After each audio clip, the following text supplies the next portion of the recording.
नमस्कार दोस्तों, स्वागत है आपका आपके अपने YouTube चैनल टेट गुरु में। आज के इस वीडियो में बात करने वाले हैं बाल विकास के टॉप इम्पोर्टेंट 30 क्वेश्चन के बारे में। वीडियो पूरा एंड तक देखना। चैनल पर अगर आप नए हो, पहली बार वीडियो को देख रहे हो तो चैनल को सब्सक्राइब कर लेना और नोटिफिकेशन बेल को प्रेस कर लेना इसी तरह की इंपॉर्टेंट वीडियो पाने के लिए। तो चलिए स्टार्ट करते हैं आज की वीडियो बिना किसी देरी के। टोटल नंबर ऑफ क्वेश्चन 30 करेंगे, वीडियो एंड तक देखिएगा। पहला क्वेश्चन, विकास के परिप्रेक्ष्य में समय के साथ होने वाले परिवर्तनों में निम्न में से क्या शामिल है? दर, रूप, अनुक्रम, ये सभी। तो विकास के परिप्रेक्ष्य में समय के साथ होने वाले परिवर्तनों में जो शामिल है वो है आपका दर। क्या है दोस्तों? दर इसका आंसर आ जाएगा, ए आंसर इसका करेक्ट आएगा। सेकंड क्वेश्चन देखते हैं आपकी स्क्रीन पर, देखिए ध्यान से।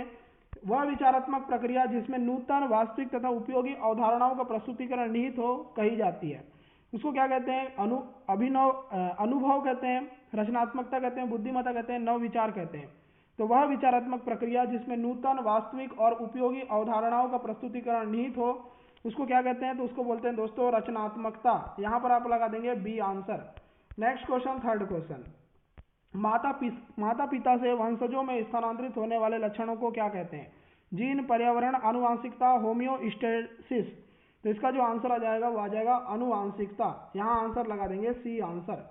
नेक्स्ट क्वेश्चन, चौथा, निम्न सिद्धांतों में से कौन सा बच्चे के बौद्धिक विकास के 4 चरणों संवेदी चालक, पूर्व परिचालन, सुदृढ़ परिचालन और औपचारिक परिचालन को चिन्हित करता है? तो दोस्तों निम्न सिद्धांतों में से कौन बच्चे के बौद्धिक विकास के 4 चरण कौन कौन से हैं? संवेदी चालक है, पूर्व परिचालन है, सुदृढ़ परिचालन है और औपचारिक परिचालन है को चिन्हित करता है। तो कौन करता है? तो जीन पियाजे का संज्ञानात्मक विकास का सिद्धांत। यहाँ लगा देंगे सी आंसर।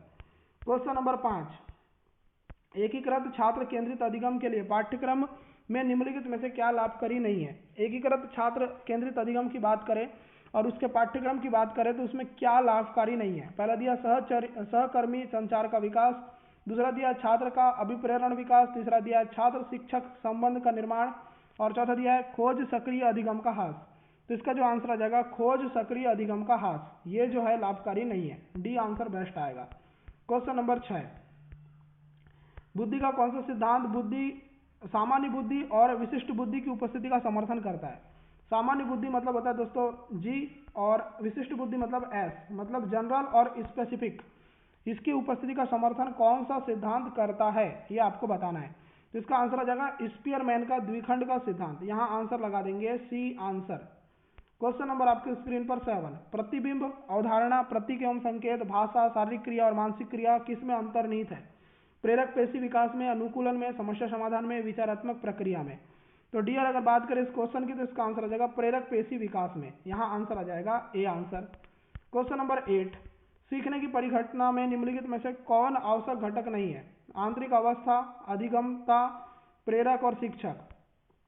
तो 8 की बात करें तो इसका आंसर आ जाएगा कि सीखने की परिघटना में निम्नलिखित में से कौन आवश्यक घटक नहीं है? देखो भाई, सारी चीजें आवश्यक घटक है परंतु जो शिक्षक है वो आवश्यक घटक नहीं है, क्योंकि देखो शिक्षक आपको बाहरी घटक है, ये आंतरिक घटक नहीं है, और परिघटना में घटक आप खुद होते हो ना कि शिक्षक होता है।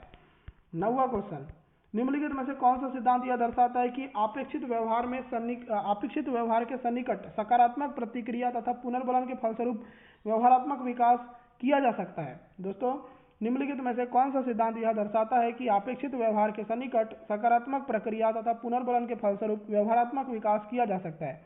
तो दोस्तों कौन सा सिद्धांत यह दर्शाता है? तो यह दर्शाता है सामाजिक अनुबंधन का सिद्धांत। यहाँ लगा देंगे डी आंसर।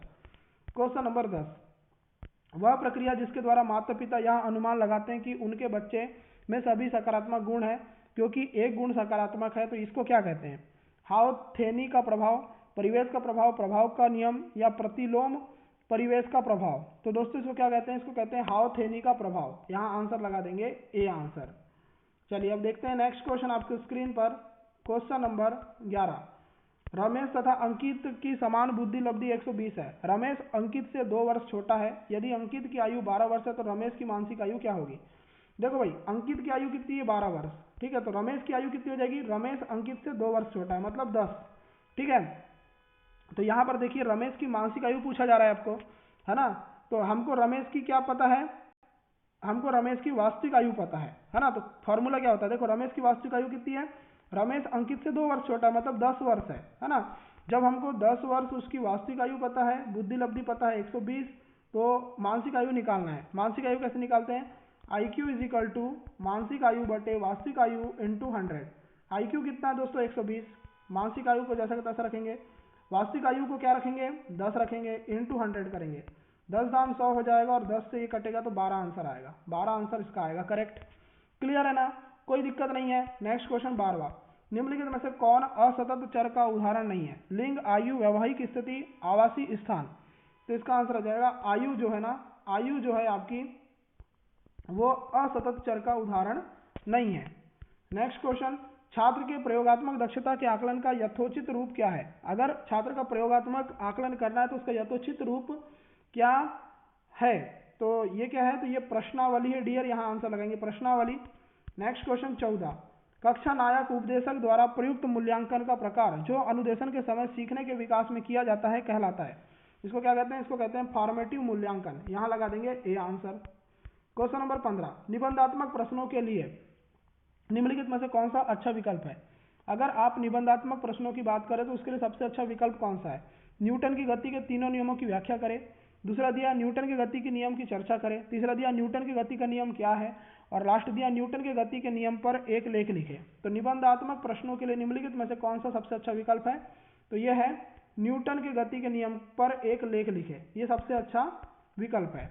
नेक्स्ट क्वेश्चन 16, शिक्षा शोध का वह प्रकार जिसमें विशिष्ट शिक्षा की आवश्यकता होती है उसको क्या कहते हैं? ये विकलांग व्यक्तियों को दी जाती है, विशेष लोगों को दी जाती है, बुद्धिमान व्यक्तियों को दी जाती है, या स्थानीय मुखिया द्वारा संस्थापित होती है? तो शिक्षा शास्त्र का वह प्रकार जिसमें विशिष्ट शिक्षा की आवश्यकता होती है, ये किसको दी जाती है? तो ये दी जाती है विकलांग व्यक्तियों को। यहाँ लगा देंगे ए आंसर। नेक्स्ट क्वेश्चन 17, निम्नलिखित में से कौन सा संकेत बच्चों में दृष्टिबाधिता की समस्या सूचित नहीं करता? कौन सा संकेत नहीं करता? उदासी, दिशा निर्देश के अनुसरण में समस्या, ठोकर लगने का भय, दूरी मापने में असमर्थता। तो निम्नलिखित में से कौन सा संकेत बच्चों में दृष्टिबाधिता की समस्या सूचित नहीं करता? तो ये नहीं करता कि दिशा निर्देश के अनुसरण में समस्या, ये दृष्टिबाधिता की समस्या को सुनिश्चित नहीं करता। नेक्स्ट,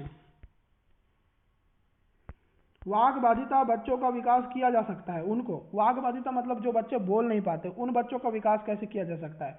पहला दिया है सही ध्वनि के उच्चारण के लिए सहायता करके। दूसरा दिया है कक्षा में अपने विचार को प्रदर्शित करने के लिए प्रोत्साहित करके। तीसरा दिया है उनके द्वारा कथित गलतियों को सुनने में सहायता करके। और चौथा दिया मूल्यांकन के लिए विशेषज्ञ के पास भेजकर। तो वाक बाधित बच्चों का विकास कैसे किया जा सकता है? तो इसका आंसर आ जाएगा सही ध्वनि के उच्चारण के लिए सहायता करके। ये आंसर करेक्ट आएगा। 19 देखो, प्रतिभाशाली बालक के बारे में बताना है, जो सुनते या पढ़ते हैं बिना रटे कंठस्थ कर लेते हैं। दूसरा दिया तीव्र और आसानी से सीखते हैं। तीसरा दिया वस्तु चिंतन करते हैं। और लास्ट दिया है कि कम समय में ही अभिप्रेरण का अनुसरण करते हैं। तो प्रतिभाशाली बालक वो होते हैं जो तीव्र और आसानी से सीखते हैं। 19 का आंसर आ जाएगा बी आंसर। 19 का आंसर क्या आ जाएगा? 19 का आंसर आ जाएगा बी आंसर। चलिए देखते हैं 20, मंद अधिगमकर्ता जिनकी शैक्षिक उपलब्धि सामान्य योग्यता से कम रह जाती है कहे जाते हैं। इनको क्या कहते हैं? विशेष, पिछड़े, बाल अपराधी, मानसिक रूप से कमजोर। तो मंद अधिगमकर्ता जिनकी शैक्षिक उपलब्धि सामान्य योग्यता से कम रह जाती है उनको क्या कहते हैं? तो उनको बोलते हैं पिछड़ा, पिछड़ा कहते हैं। यहाँ पर आप लगा देंगे बी आंसर। क्वेश्चन नंबर 21, कक्षा में प्रभावी व्याख्यान देते समय एक अध्यापक सार्थक शारीरिक हावभाव को समावेशित करता है। दूसरा दिया संबंध स्थापित करता है। तीसरा दिया है व्याख्यान स्थल पर स्थितिक बना रहता है। और लास्ट दिया ध्वनि की तीव्रता और तरीके में परिवर्तन करता है। तो कक्षा में प्रभावी व्याख्यान देते समय एक अध्यापक क्या करता है? सार्थक शारीरिक हावभाव को समावेशित करता है। यहाँ पर आपका आंसर आ जाएगा A answer. Next question 22, media का एक उदाहरण जो अधिगमकर्ता को प्रत्यक्ष प्रस्तुतिकरण के द्वारा अधिगम में सहायक होता है उसको क्या कहते हैं? शैक्षिक प्रसारण, शैक्षिक टेलीविजन, फिर दिया है ओवरहेड प्रोजेक्टर, और लास्ट दिया है टेलीफोन। तो मीडिया का एक उदाहरण जो अधिगमकर्ता को प्रत्यक्ष प्रस्तुतिकरण के द्वारा अधिगम में सहायक होता है तो वो है आपका शैक्षिक टेलीविजन। यहाँ पर आप लगा देंगे B answer. Next question, question number 23, विद्यार्थियों के साथ संप्रेषण का अर्थ क्या होता है? विचारों का आदान प्रदान, उनसे प्रश्न को करने को कहना। तीसरा दिया उन्हें निर्देश देना। और चौथा दिया उन्हें अपने विचारों से अवगत कराना। तो यहाँ पर आपका आंसर क्या आएगा? तो विद्यार्थियों के साथ संप्रेषण का अर्थ होता है विचारों का आदान प्रदान। यहाँ लगा देंगे ए आंसर। नेक्स्ट क्वेश्चन 24, कौशल को सीखने की पहली अवस्था होती है। अगर कौशल को आप सीखना चाहते हैं तो पहली अवस्था क्या होती है? अनुकरण करना, देखकर सीखना, डी आंसर बेस्ट आएगा। 25, निम्नलिखित में से कौन मूर्तवाचक अवधारणा का उदाहरण नहीं है? कुर्सी, योग्यता, बल, गति। तो कौन नहीं है? तो इसका आंसर आ जाएगा योग्यता। देखो योग्यता जो है वो अमूर्तता में आती है योग्यता, है ना। कुर्सी, बल, गति ये सारे किस में आते हैं? मूर्तता में, परंतु जो आपकी योग्यता है वो आती है अमूर्तता में। 26, हम सभी में आवश्यकता के अनुसार अभिप्रेरण की शुरुआत होती है। छात्र की वह आवश्यकता जिसे उसको सर्वप्रथम पूरा करना चाहिए संबंधित है। तो दोस्तों सबसे पहले छात्र को क्या आवश्यकता पूरी करना चाहिए? तो उसको शारीरिक आवश्यकता पूरी करना चाहिए। क्यों करना चाहिए? क्योंकि देखो शरीर में ही दम होगा तभी तो सारी चीजें कर पाएगा। चलो अब देखते हैं 27, पढ़ने की वह तकनीक जिसका उपयोग तालिका में स्थित शब्दावली तथा प्रसंग में किया जा सकता है कहलाता है। तो पढ़ने की वह तकनीक जिसका उपयोग तालिका में स्थित शब्दावली तथा प्रसंग में किया जा सकता है वो क्या कहलाता है? इसको बोलते हैं स्कैनिंग। क्या कहते हैं डियर? स्कैनिंग कहते हैं, बिल्कुल याद रखिएगा। Scanning is the right answer for this question. Next question 28, कक्षा में किसी विषय वस्तु की परिचर्चा के समय एक अध्यापक के लिए आवश्यक प्रथम गतिविधि क्या है?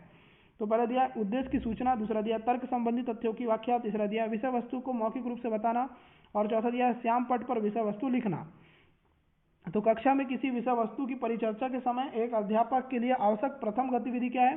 श्याम पट पर विषय वस्तु को लिखना। डी आंसर करेक्ट आएगा इस क्वेश्चन का आंसर।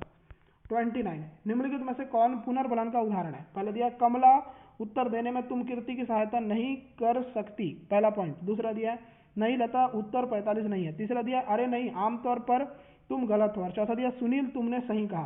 तो यहाँ पर ये बताइए कि पुनर्बलन का उदाहरण क्या है? पुनर्बलन का उदाहरण है सुनील तुमने सही कहा, यह है।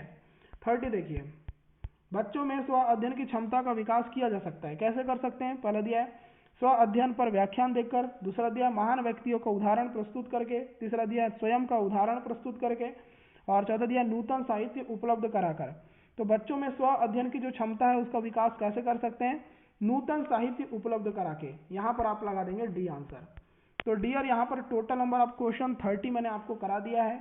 उम्मीद करता हूँ कि 30 के 30 क्वेश्चन आपको पसंद आए होंगे। पसंद आए तो वीडियो को लाइक करें, शेयर करें, चैनल को सब्सक्राइब करें और नोटिफिकेशन बेल को प्रेस करें। मिलते हैं नेक्स्ट वीडियो में, तब तक के लिए goodbye, take care and love you all.